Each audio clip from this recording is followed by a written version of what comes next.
Selamat sore bagi mahasiswa yang menyimak video ini. Semoga seluruhnya senantiasa dalam keadaan sehat. Kita berjumpa kembali di video ini untuk mengulas mengenai chapter berikutnya pada mata kuliah kita. Pemaparan akan saya sampaikan dalam format PowerPoint sebagai berikut.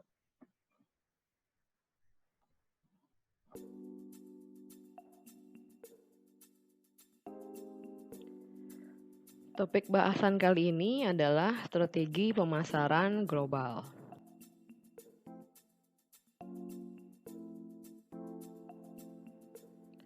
Poin-poin yang akan kita bahas dalam video ini yang pertama adalah teknologi informasi dan kompetisi global, yang kedua strategi global, yang ketiga strategi pemasaran global, dan yang keempat adalah regionalisasi dari strategi pemasaran global.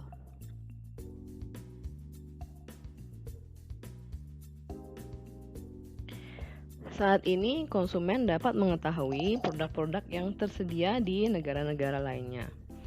Contohnya, konsumen di India menonton CNN dan Star TV, mereka mengetahui apa yang terjadi di belahan dunia lain. Seorang konsumen di desa terpencil di India kemungkinan akan menanyakan pedagang lokal mengenai produk Surf, yaitu deterjen yang diproduksi oleh Unilever, karena ia baru saja melihat iklannya di TV. Kemudian yang lainnya yaitu lebih dari 10 juta orang Jepang traveling ke luar negeri setiap tahun, mereka terekspos pada rumah-rumah yang lebih besar dan juga harga-harga yang lebih rendah untuk barang-barang konsumen dibandingkan dengan harga di pasar domestik Jepang. Akses informasi yang mereka peroleh tersebut menciptakan permintaan yang tidak ada sebelumnya. Batas geografi dan juga jarak antar negara bukan lagi menjadi hambatan dalam merancang strategi pemasaran global. Namun sisi lainnya adalah tidak hanya perusahaan yang berkompetisi secara internasional yang terdampak, namun juga perusahaan-perusahaan yang hanya memasarkan produknya secara domestik juga terdampak secara signifikan oleh kompetisi global ini.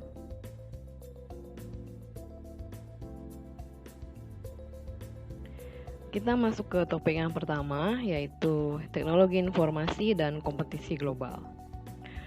Perkembangan teknologi transportasi, termasuk transportasi udara dan juga kontainer bersuhu dingin untuk keperluan logistik dan juga kapal-kapal laut yang besar untuk logistik, telah merubah sifat dari perdagangan dunia 50 tahun sejak Perang Dunia Kedua.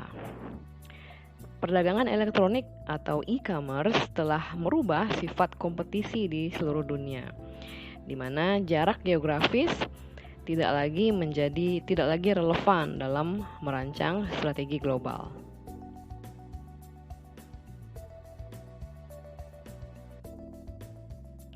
Perkembangan teknologi informasi memungkinkan dilakukannya real-time management atau manajemen yang dapat dilakukan secara real-time atau instan. Secara rutin, CEO dari suatu perusahaan dapat mengetahui penjualan di hari sebelumnya sampai ke angka yang sangat detail. Dan mereka dapat memperoleh informasi mengenai event atau tren saat ini dan bukan dalam hitungan bulan saat semuanya sudah terlambat. Retailer besar, contohnya Walmart, memperoleh informasi dari tokonya di seluruh dunia setiap 2 jam melalui komunikasi yang memungkinkan mereka untuk memperoleh informasi yang akurat secara lebih cepat mengenai posisi inventory dan juga pergerakan-pergerakan penjualan produk di toko mereka. Kemudian aktivitas pemesanan dan juga pembelian, ordering dan purchasing yang dulunya sangat tidak praktis dan juga sangat menyita waktu, saat ini dapat dilakukan melalui electronic data interchange, yaitu pemesanan dan pembelian purchasing melalui internet atau online. Hal ini mengurangi waktu yang dibutuhkan untuk menyelesaikan kegiatan ini dari dulunya dalam hitungan minggu hingga saat ini menjadi hitungan hari. Dan selain itu juga mengurangi jumlah kegiatan paperwork yang perlu dilakukan.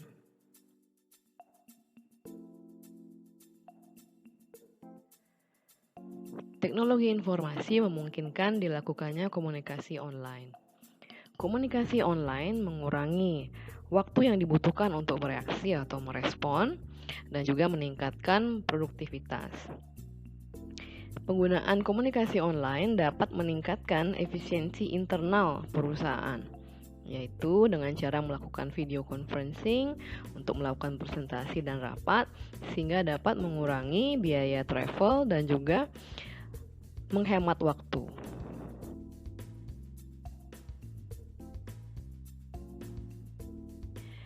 Teknologi informasi memungkinkan dilakukannya electronic commerce atau perdagangan secara elektronik.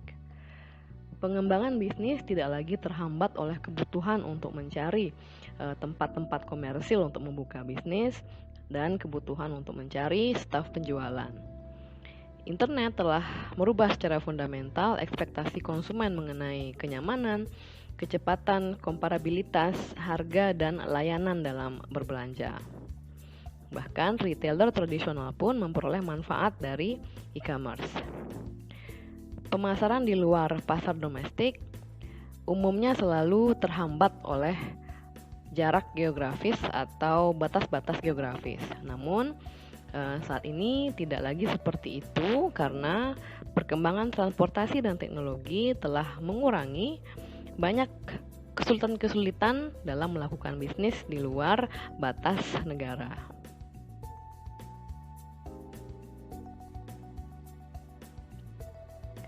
Batas-batas geografis tidak lagi membatasi cakupan pasar dari perusahaan multinasional. Akan terdapat banyak perusahaan yang akan kehilangan monopoli lokalnya akibat dari adanya bisnis-bisnis online. Rakuten Ichiba, yaitu perusahaan internet shopping terbesar di Jepang, memiliki sangat banyak bisnis yang terregistrasi di dalamnya, yaitu 71.000 dan menjual sekitar 30 juta item produk secara online. Penjualan dari Rakuten Ichiba meningkat secara signifikan setiap tahun dan ini menunjukkan bahwa internet shopping menjadi hal yang semakin populer dari waktu ke waktu. Salah satu perusahaan internet yang bertumbuh dengan cepat adalah online gaming dan juga e-finance. Termasuk dalam e-finance adalah e-wallet yang kita kenal di Indonesia, perusahaannya adalah OVO, GoPay, dan sebagainya.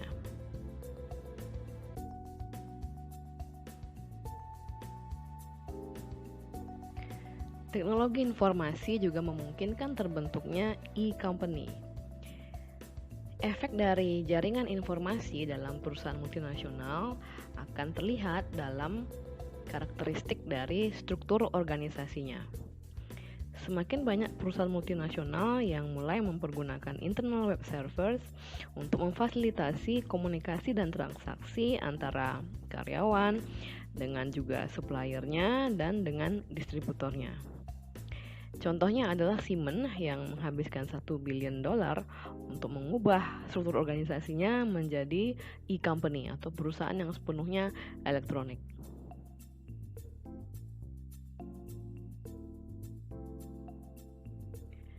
Teknologi informasi menyebabkan difusi produk yang semakin cepat dalam skala global. Pengaruh yang sangat jelas dari teknologi informasi adalah teknologi yang menyebar dengan semakin cepat dan juga siklus hidup produk yang semakin pendek pada pasar global dibandingkan dengan sebelumnya. Jangka waktu penyebaran TV berwarna dahulu antar benua adalah sekitar 6 tahun. Namun saat ini penyebaran dari inovasi akan lebih singkat daripada dahulu karena berita menyebar dengan sangat cepat melalui channel-channel komunikasi internet ataupun berbagai media yang lain. Didukung dengan teknologi transportasi yang semakin baik sehingga mampu mengangkut atau mendistribusikan barang-barang dengan lebih cepat ke seluruh penjuru dunia. Sehingga perusahaan yang menjual PC atau personal computer contohnya harus melaunching produk baru dalam skala global agar tidak tertinggal dari pesaing-pesaing global yang lain.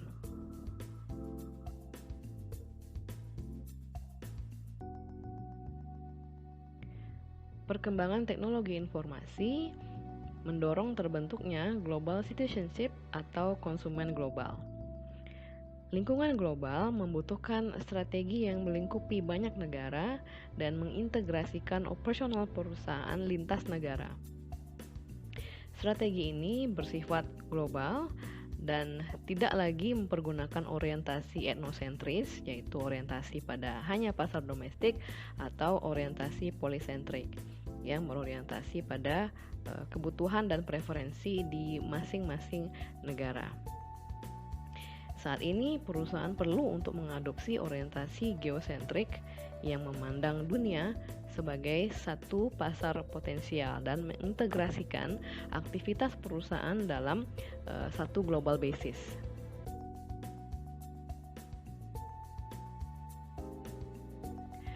Kita masuk ke bahasan berikutnya, yaitu strategi global.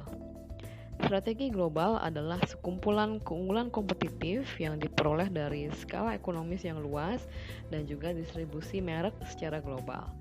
Dengan cara membangun merek dengan cakupan global, kemudian mempertahankan pangsa pasar secara domestik, dan juga mengatasi fragmentasi selera atau preferensi konsumen antar negara. Saat ini, lebih dari setengah mobil sedan yang terjual di Amerika adalah merek-merek impor, dan lebih dari setengah kendaraan yang diberi merek asing dibuat di Amerika. Sehingga kesimpulannya adalah pemain-pemain asing menyemarakkan bisnis otomotif di Amerika dan merubah Amerika menjadi pusat dari industri global.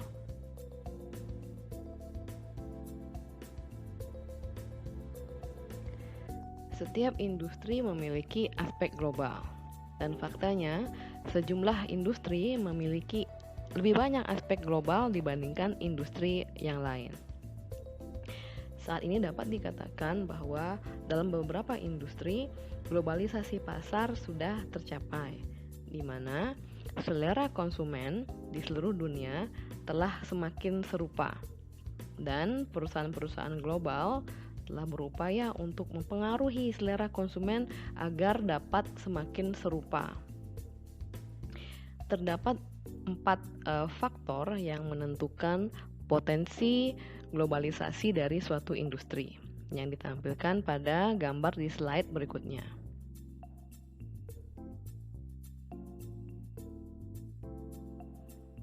Terdapat 4 faktor yang mendorong suatu industri menjadi industri global. Faktor yang pertama adalah faktor pasar, kemudian yang kedua adalah faktor biaya, yang ketiga faktor persaingan, dan yang keempat adalah faktor pemerintah atau regulasi. Yang pertama kita akan membahas faktor pasar yang mendorong suatu industri menjadi industri global. Faktor pasar bergantung pada karakteristik dari perilaku konsumen dan juga struktur dari saluran distribusi. Beberapa contoh dari faktor pasar, yang pertama adalah pendapatan per kapita yang sudah semakin serupa di berbagai negara industrialis.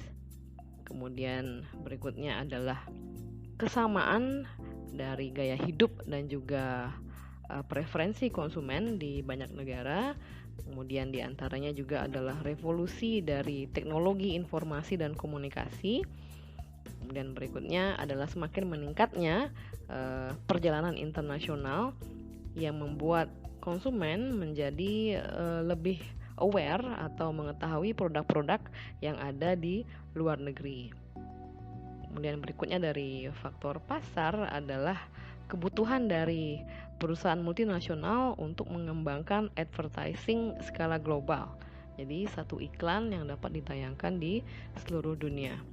Kemudian yang terakhir adalah semakin berkembangnya media-media yang cakupannya global seperti CNN dan MTV.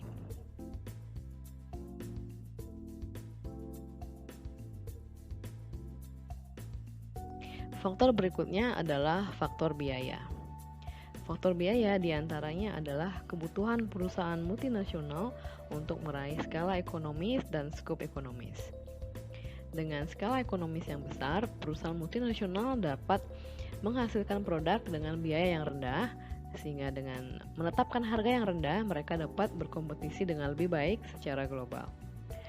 Berikutnya adalah perkembangan dari transportasi dan logistik ditandai dengan semakin banyaknya perusahaan-perusahaan transportasi dan logistik seperti FedEx, UPS, DHL, dan sebagainya.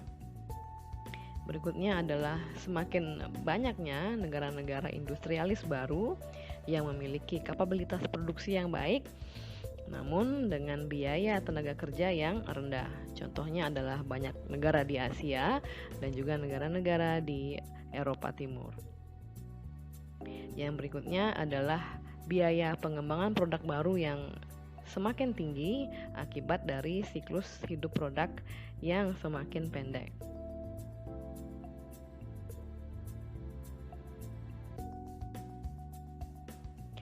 Faktor berikutnya adalah faktor pemerintah atau regulasi-regulasi yang dapat mendorong terjadinya globalisasi. Yang pertama adalah pengurangan hambatan-hambatan dalam bentuk tarif maupun non-tarif. Yang kedua adalah dibentuknya blok-blok perdagangan seperti European Union dan juga NAFTA. Berikutnya adalah deregulasi-deregulasi yang dilakukan di banyak industri. Berikutnya adalah transisi dari sistem komunis ke sistem pasar terbuka atau liberal di beberapa negara, sehingga hal ini mendorong berbagai industri di negara tersebut menjadi industri yang bersifat global.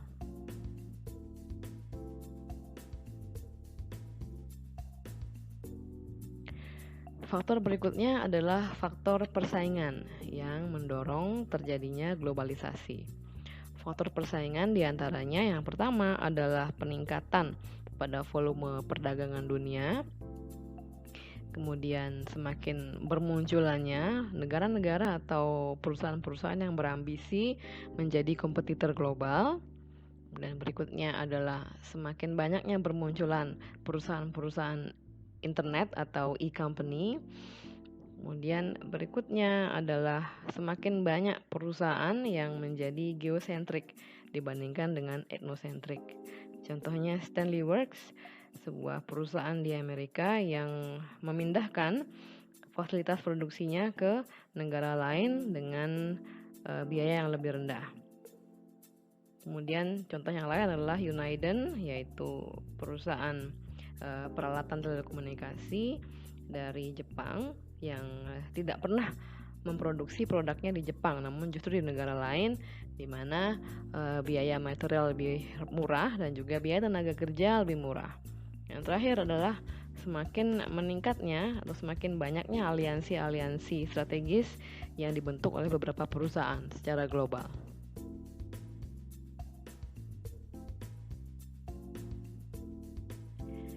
Berikutnya adalah perbedaan antara strategi multidomestik dan strategi global. Dalam strategi multidomestik, perusahaan mengelola aktivitas internasionalnya seperti mengelola portofolio.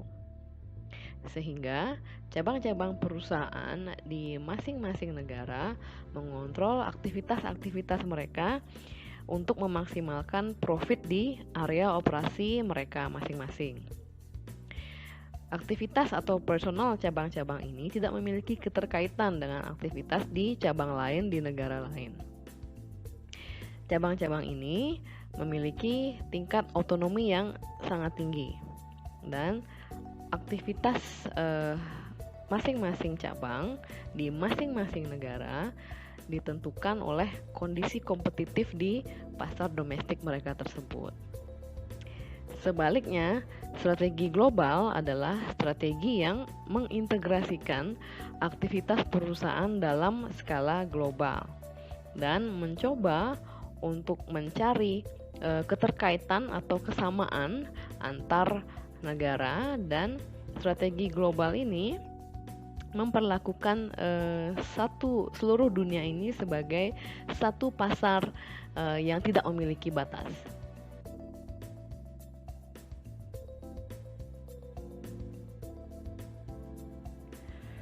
Perusahaan yang mengimplementasikan strategi global adalah perusahaan yang berorientasi geosentris.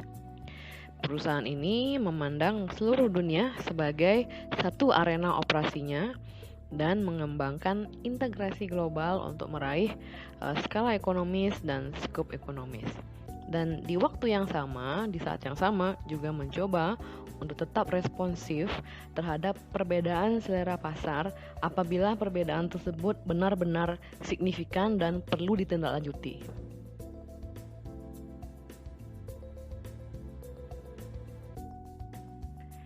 Bahasan berikutnya adalah struktur persaingan industri. Struktur persaingan industri dapat bermanfaat untuk memahami karakteristik dari strategi global. Struktur persaingan industri mengidentifikasi faktor-faktor kunci yang menentukan karakteristik persaingan dalam satu industri yang dapat mempengaruhi profitabilitas dalam industri tersebut.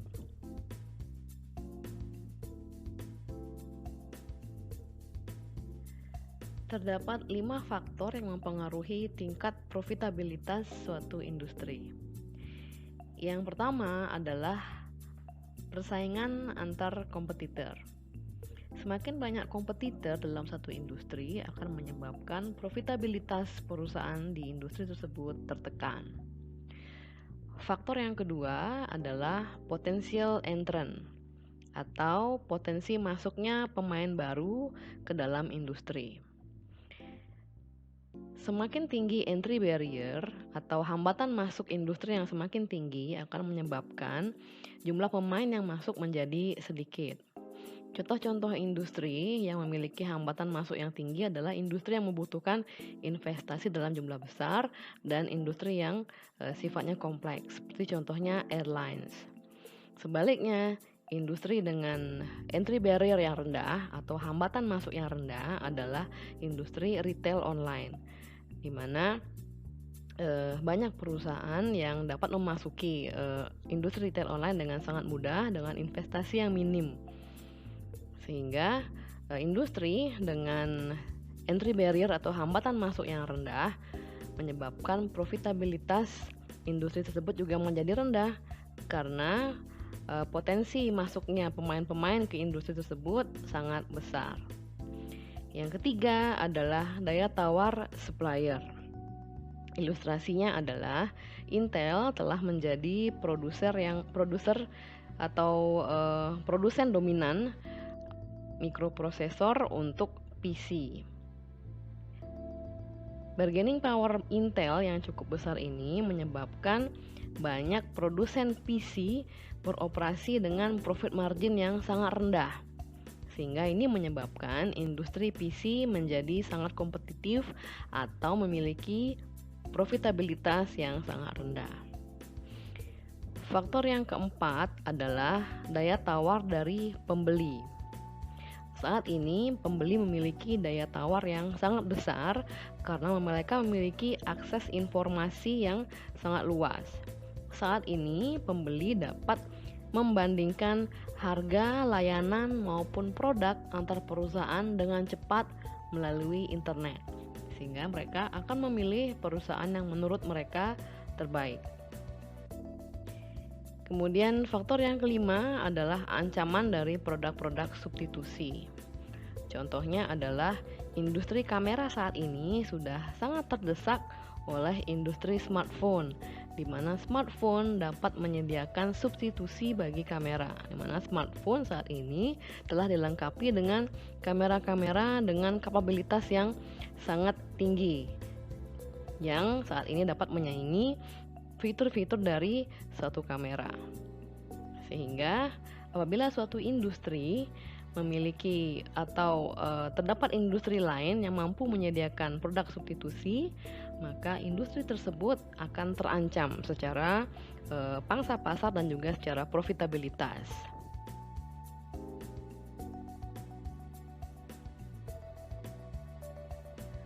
Bahasan berikutnya adalah keunggulan kompetitif.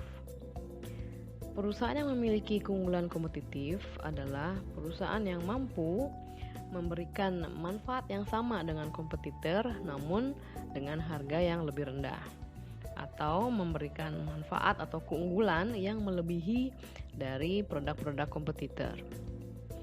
Keunggulan kompetitif hanya sementara.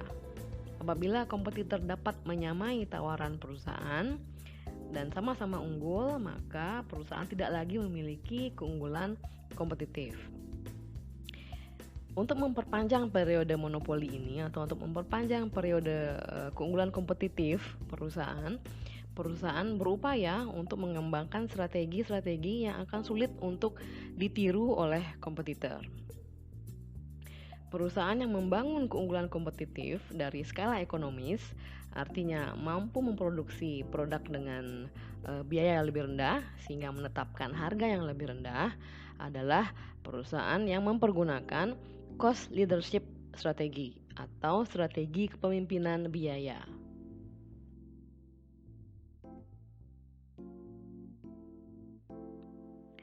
Economies of scale atau skala ekonomis diperoleh karena pabrik-pabrik yang lebih besar umumnya lebih efisien untuk dioperasikan dan biaya produksi per unit menjadi lebih rendah karena overhead cost dialokasikan ke sejumlah banyak item produk yang diproduksi. Skala ekonomis lebih lanjut juga diperoleh dari learning effect atau pembelajaran. Perusahaan mempelajari metode-metode produksi yang lebih efisien seiring dengan waktu, dan juga mereka mengumpulkan pengalaman-pengalaman dalam hal produksi seiring dengan waktu, sehingga mereka menjadi lebih baik dalam hal produksi. Efek pembelajaran ini membuat kompetisi menjadi lebih ketat. Saat skala ekonomi yang tinggi telah tercapai, artinya perusahaan telah mampu menekan biaya serendah mungkin sehingga menetapkan harga yang sangat rendah. Hal ini menjadi hambatan masuk yang tinggi dalam industri. Artinya pemain-pemain baru menjadi tidak tertarik untuk memasuki pasar karena harus bersaing dengan perusahaan yang telah berhasil menekan harga dengan sangat rendah, sehingga apabila mereka masuk ke pasar tersebut, mereka juga harus menetapkan harga yang rendah sehingga berpikir bahwa profit di industri ini sangat rendah sehingga mereka tidak tertarik untuk masuk. Itu artinya hambatan masuk tinggi.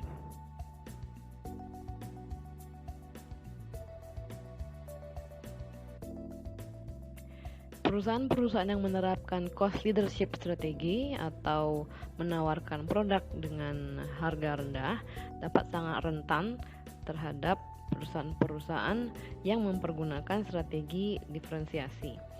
Di mana dengan strategi diferensiasi, perusahaan ini dapat melayani konsumen dengan lebih baik.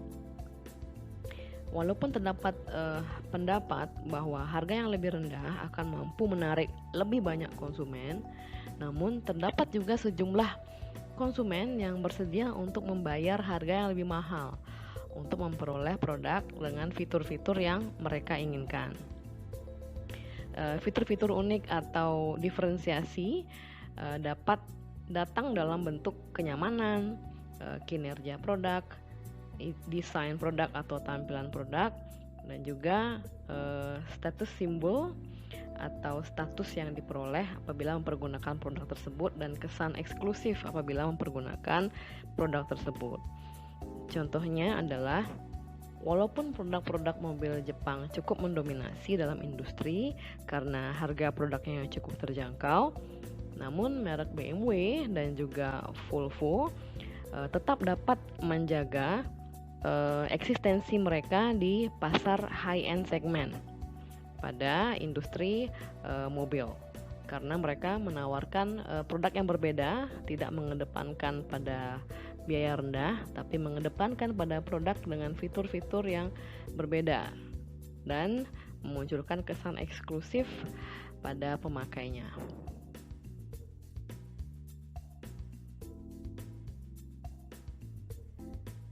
Perusahaan dengan skala yang lebih kecil dapat mengimplementasikan strategi diferensiasi pada pasar yang ukurannya lebih kecil atau dikenal dengan sebutan ceruk pasar. Perusahaan yang mempergunakan strategi niche seperti ini atau strategi ceruk pasar berfokus pada segmen-segmen yang sangat spesialis atau memiliki keinginan khusus, dan perusahaan ini mencoba untuk meraih posisi dominan pada segmen kecil tersebut. Contohnya di industri otomotif adalah Porsche dan Saab yang dapat memperoleh posisi yang cukup kuat pada segmen-segmen high power sport car atau segmen yang menyukai mobil-mobil sport bertenaga tinggi. Namun dalam era kompetisi global, para pemain ceruk ini dapat sangat rentan untuk mendapat persaingan dari perusahaan-perusahaan berskala besar, karena dibutuhkan skala ekonomi dibutuhkan untuk berkompetisi dalam skala global.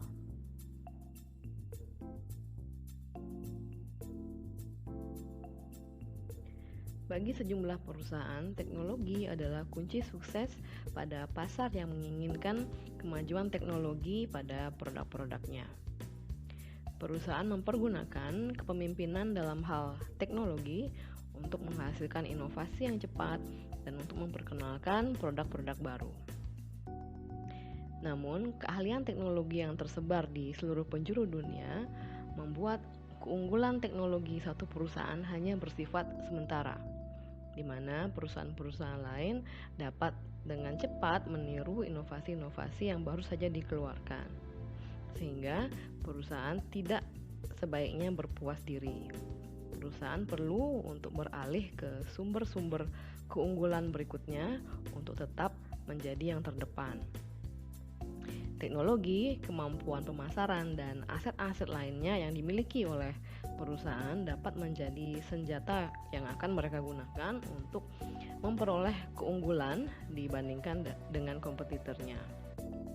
Sony adalah salah satu contoh perusahaan yang secara konsisten berupaya untuk menjadi yang terdepan dalam hal teknologi dengan produk-produk inovatifnya, yaitu diantaranya Trinitron, TV berwarna, video recorder Betamax, Walkman, video recorder, DVD, dan Blu-ray disc technology.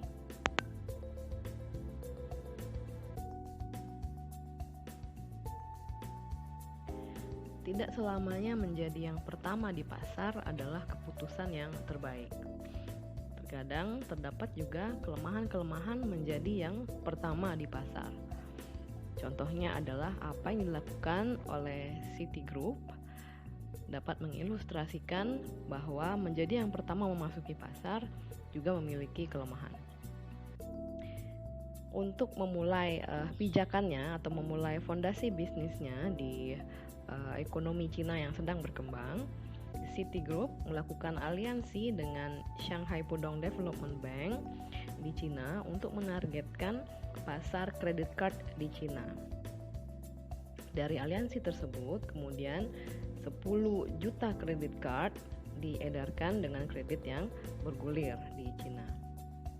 Namun sejumlah ahli berargumen atau berpendapat bahwa kredit service di Cina akan sangat berisiko bagi perusahaan yang pertama kali memasuki pasar tersebut, karena di Cina tidak memiliki sistem kredit rating secara nasional dan tidak memiliki teknologi pengelolaan risiko yang memadai. Dalam kasus ini, follower dapat memperoleh manfaat dibandingkan dengan first mover, karena follower dapat belajar dari kelemahan-kelemahan pioneer dan bagaimana kondisi pasar saat itu, sehingga dengan pengetahuan yang lebih baik, follower mampu mengambil keputusan yang lebih baik untuk memasuki pasar dalam hal timing, bentuk produk, dan juga skala pasarnya.